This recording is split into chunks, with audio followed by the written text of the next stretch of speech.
ครับอาจารย์ถามอีกเรื่องหนึ่งครับเรื่องที่อาจารย์โพสต์บน Social Media นะฮะเรื่องของการคัดเลือกผู้ว่าแบงก์ชาติอาจารย์มีมุมมองยังไงในเมื่อมีแคนดิเดตออกมาเป็นคนของคนในคนหนึ่งและคนจากทางภาครัฐที่อยากได้อีกคนหนึ่งอะครับอาจารย์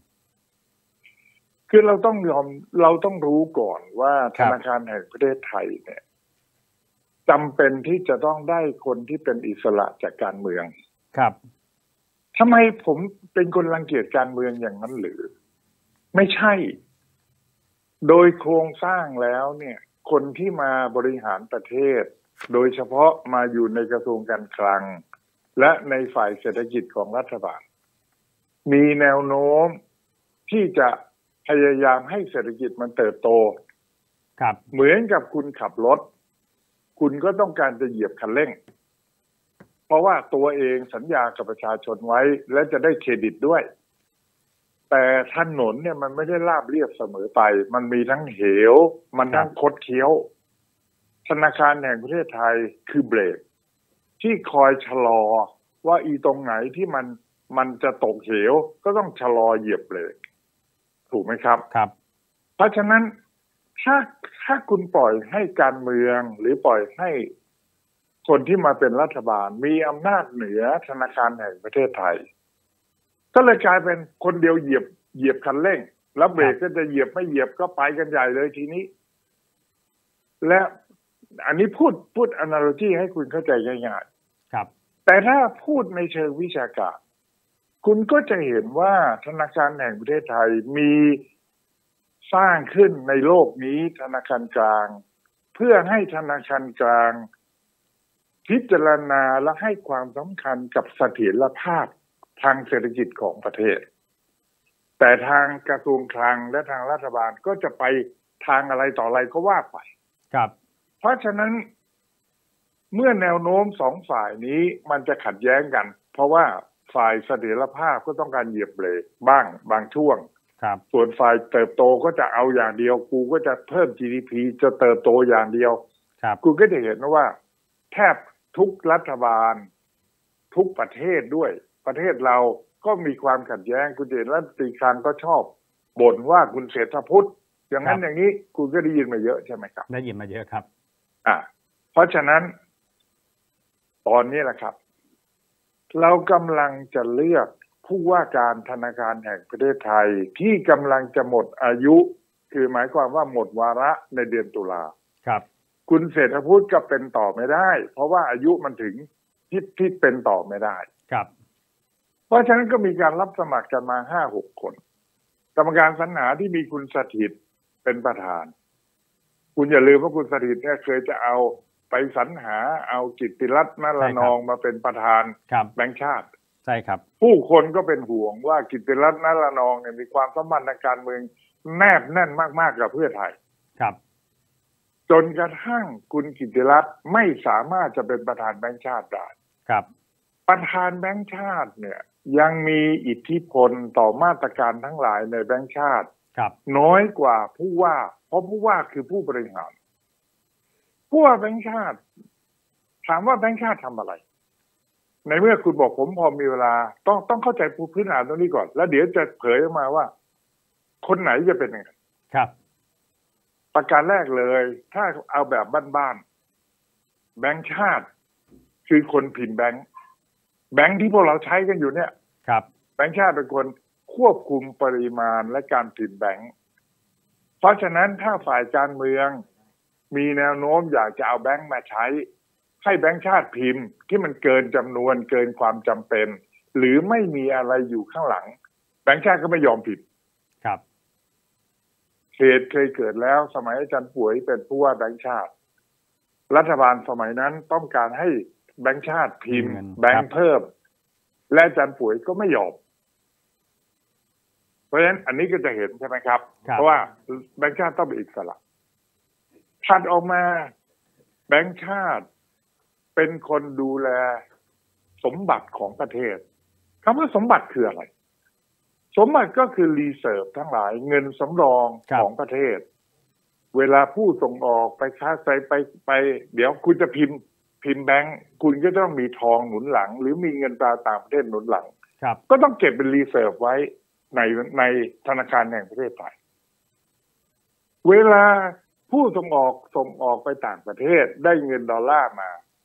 ก็ต้องเอาดอลลาร์เนี่ยมาแลกเงินบาทเพื่อเอาเงินบาทมาใช้ในประเทศครับแบงก์ชาติก็เป็นคนเอาเงินดอลลาร์ที่ผู้ส่งออกเอามาแลกเก็บไว้ในคลังเผื่อว่าในอนาคตผู้นำเข้าเขาอยากจะซื้อสินค้าต่างประเทศเขาก็เอาเงินบาทมาแลกดอลลาร์แบงก์ชาติก็จะได้เอาดอลลาร์ให้กับผู้นำเข้าเพื่อที่จะไปซื้อสินค้าจากต่างประเทศเพราะฉะนั้นเงินรีเซิร์ฟเนี่ยมันมีหลายประเภทมากที่แบงก์ชาติเป็นคนดูแลสมบัติตรงนี้ถามคุณว่าตั้งแต่สมัยคุณทักษิณสมัยเศรษฐาครับเริ่มพูดว่าเราน่าจะเอาไอ้รีเซิร์ฟมาใช้ใช่ครับคุณเคยได้ยินไหมได้ยินฮะเป็นห่วงไหมถามจริงๆต้องเป็นห่วงอยู่แล้วครับเพราะรีเซิร์ฟมันมีเจ้าของก็คือส่งออกมาเขาแลกมาวันหลังผู้นำเข้าเขาก็จะเอาบาทมาแลกก็จะต้องเอารีเซิร์ฟไปถูกไหมครับใช่ครับและมันจะต้องหนุนหลังธนบัตรด้วยไม่งั้นธนบัตรมันเป็นกระดาษนะมันไม่มีคุณค่าเลยถ้าไม่มีสินทรัพย์หนุนหลังคราวนี้อันนั้นก็เป็นประการที่สองที่นั่นบทบาทของแบงก์ชาติครับประการถัดไปก็คือว่าแบงก์ชาติต้องเป็นคนช่วยดูแลเรื่องอัตราดอกเบี้ยคือถ้าอัตราดอกเบี้ยมันต้องอยู่ในระดับที่เหมาะสมเพราะอัตราดอกเบี้ยก็คือราคาอย่างหนึ่งถ้าอัตราดอกเบี้ยต่ำคนก็อยากจะกู้เพื่อเอาไปจับจ่ายใช้สอยคนอยากจะกู้เพื่อไปลงทุนและแต่คนก็ไม่อยากจะออมเพราะว่าอัตราดอกเบี้ยมันต่ำมันไม่คุ้มใช่ครับแต่ถ้าอัตราดอกเบี้ยมันสูงคนก็จะลดการลงทุนเพราะลดการกู้คนฝากก็อยากจะฝากมากขึ้นเพราะฉะนั้นแบงก์ชาติจะต้องดูแลเสถียรภาพโดยผ่านอัตราดอกเบี้ยเสถียรภาพการร้อนแรงของเศรษฐกิจทั้งหลายผ่านอัตราดอกเบี้ยและเวลาที่อัตราดอกเบี้ยมันจะขึ้นหรือมันจะลงเนี่ยมันมีถ้าใครรู้ล่วงหน้าเนี่ยรวยไหมครับเป็นกำไรไปฮะถ้ามีคนรู้ล่วงหน้ามันเจงกำไรมันรวยกันเละเลยครับเพราะฉะนั้นแบงก์ชาติต้องมีอิสระไหมครับจากทางการเมืองใช่ครับชัดถูกไหมครับถูกเลยฮะแบงก์ชาติมีบทบาทถัดไปครับก็คือควบคุมสถาบันการเงินจะมีกี่แห่งจะให้สถาบันการเงินแข่งขันกันอย่างไรจะมี virtual bank เกิดขึ้นคือขณะนี้มีเพิ่งอนุมัติให้มีไลเซนส์3แห่งคือ virtual bank ก็คือแบงค์ที่เป็นไม่มีสาขาแบงค์ที่ไม่มีหน่วยงานไม่มีสาขาเพราะทุกอย่างใช้ระบบดิจิทัลหมดครับอย่างนี้เป็นต้นและธนาคารทั้งหลายถ้าไม่มีความมั่นคงประเทศล้มไหมครับเพราะฉะนั้นแบงก์ชาติก็จะต้องดูเรื่องเลกูเลตเรื่องความมั่นคงของแต่ละสถาบันถูกไหมครับปล่อยกู้เป็นอย่างไรปล่อยกับรายเล็กรายน้อยหรือมีความเสี่ยงมากน้อยแค่ไหนก็ว่าไปและขณะเดียวกันแบงก์ชาติก็ต้องกำหนดว่าธนาคารเนี่ยถ้าได้เงินฝาก100ไปปล่อย100ไม่ได้นะเพราะว่าอย่างเงี้ยคุณวันหลังมีคนมาถอนคุณไม่มีตังค์คุณเจ๊งนะครับเพราะฉะนั้นเงินฝาก100ต้องมีสำรองเท่าไหร่ยังไงคุณคิดว่าอันเนี้ยหน่วยงานที่เป็นเรกูเลเตอร์อย่างนี้จะต้องเป็นอิสระไหมสมควรครับอิสระฮะธนาคารทั้งหลายมีผลประโยชน์เกี่ยวข้องเยอะไหมมหาศาลใช่ไหมครับเพราะฉะนั้นแบงก์ชาติก็ต้องเป็นอิสระตรงนี้ครับถูกไหมครับใช่ครับและถัดไปตอนนี้เนี่ยเราเริ่มที่จะมีไอ้ดิจิทัลเคอเรนซีเกิดขึ้นครับดิจิทัลเคอเรนซีมันก็เหมือนพิมพ์แบงค์เพิ่มแหละครับคุณเห็นไหมว่าพรรคเพื่อไทยขึ้นมาจะแจกเงิน10,000แจกดิจิทัล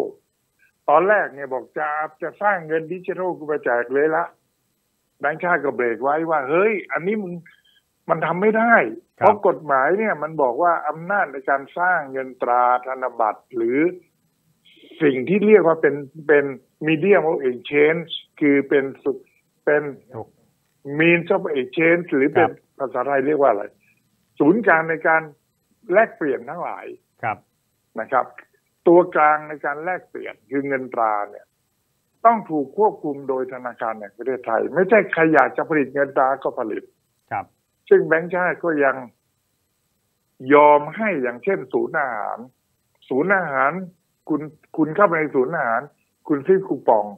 องก็ใช้เหมือนเงินถูกไหมครับใช่ครับแต่ถ้าใช้ในวงจำกัดเล็กๆเขาก็บอกโอเคทำได้แต่ตอนที่เพื่อไทยมาจะทำใหญ่โตมโหฬารโอ้โหแจกเงินทั่วประเทศคนอายุ16ขึ้นไปจนถึงอะไรต่ออะไรนั่นนะครับแบงก์ชาติก็บอกมันทำไม่ได้เพราะว่ามันเท่ากับว่ามันทำเงินตราขึ้นมาครับเพราะฉะนั้นคุณก็จะเห็นแล้วครับว่าแบงก์ชาติก็จะต้องดูแลเรื่องปริมาณเงินรูปแบบของเงินการหมุนเวียนของเงินซึ่งกระทรวงคลังหรือรัฐบาลก็อยากจะไปอีกอย่างหนึ่งครับและสุดท้ายคุณเริ่มเห็นรัฐบาลอยากจะมีฟินฮับมันย่อมาจาก Financial Hub ครับคือเราอยากจะเป็นศูนย์กลางทางการเงินของภูมิภาคแข่งกับสิงคโปร์แข่งกับฮ่องกงแล้วจะให้สิทธิพิเศษของคนเข้ามาอยู่ตรงนี้คำถามคือและทักษิณก็ออกมาว่าอยากจะให้มี G token ครับก็เป็นเงินดิจิทัลอีกและจะทดลองที่ภูเก็ตเป็น Sandbox ครับโอ้คุณลองคิดดูถ้าทำพวกนี้มองแต่แง่ดีไม่ได้ครับการฟอกเงินจะเป็นยังไงจะเป็นศูนย์กลางของการฟอกเงินหรือไม่ครับและไอ้ระบบทั้งหลายมันจะพันกันกับระบบธนาคารระบบการเงินภายในกับไอ้ฟินเทคนี้อย่างไรครับมันจะต้องคิดให้รอบคอบ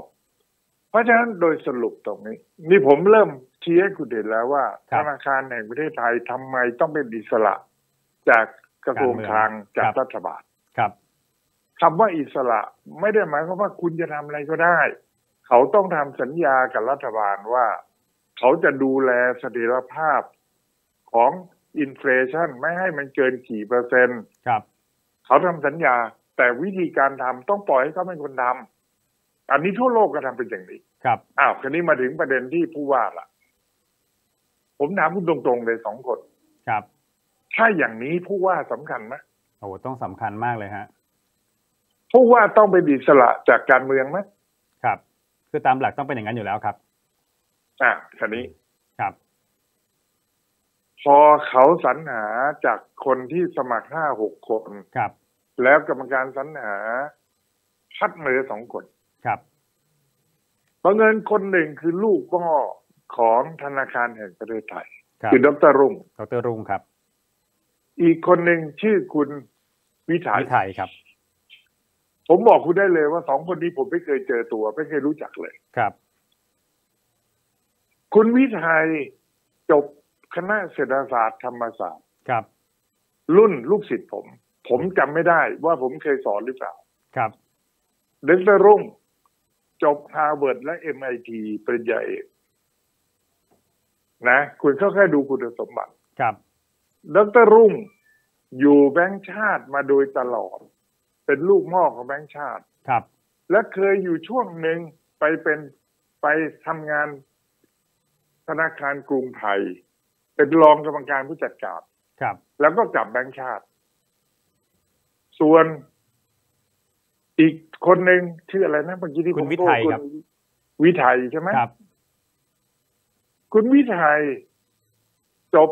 ธรรมศาสตร์แล้วก็ไปเรียนต่อปริญญาโทในประเทศนี่แหละผมจำไม่ได้แล้วจะเป็นจุฬาหรือที่ไหนก็ตามแล้วก็อยู่ธนาคารออมสินขณะนี้เป็นผู้อำนวยการของธนาคารออมสินครับ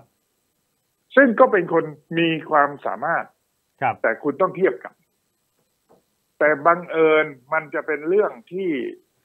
ดีหรือไม่ดีไม่รู้ครับก็คือคุณวิทัยเนี่ยเข้ามาสมัครเนี่ยเป็นคนท้ายๆแล้วก็มีข่าวว่าคุณกิตติรัตน์ณละนองเป็นคนชวนมาสมัครคุณรู้สึกอะไรร่องรอยเลยตรงนี้บ้างไหมครับก็รู้สึกอยู่ฮะการเมืองสื่อมวลชนครับสื่อมวลชนก็ไปถามครับว่าคุณกิตติรัตน์ชวนมาสมัครหรือไม่ เจ้าตัวก็ตอบว่ามันก็มีหลายคนชวนมาสมัครแต่ไม่ได้ปฏิเสธกิตติรัตน์ครับแล้วเมื่อเข้ามาเหลือ2 คนที่รัฐมนตรีคลังคือคุณพิชัยชุนหวัชระจะเป็นคนเลือกเหลือ1 คนและเสนอครม.ซึ่งอาจจะประชุมวันพรุ่งนี้หรืออาจจะประชุมอังคารถัดไปเร็วๆเนี้ยคำถามก็คือว่าคุณพิชัยจะเลือกใคร2 คนนี้ก็ต้องข่าวที่ออกมาก็บอกว่าดร.รุ่งน่าจะมีภาษีดีกว่าเพราะ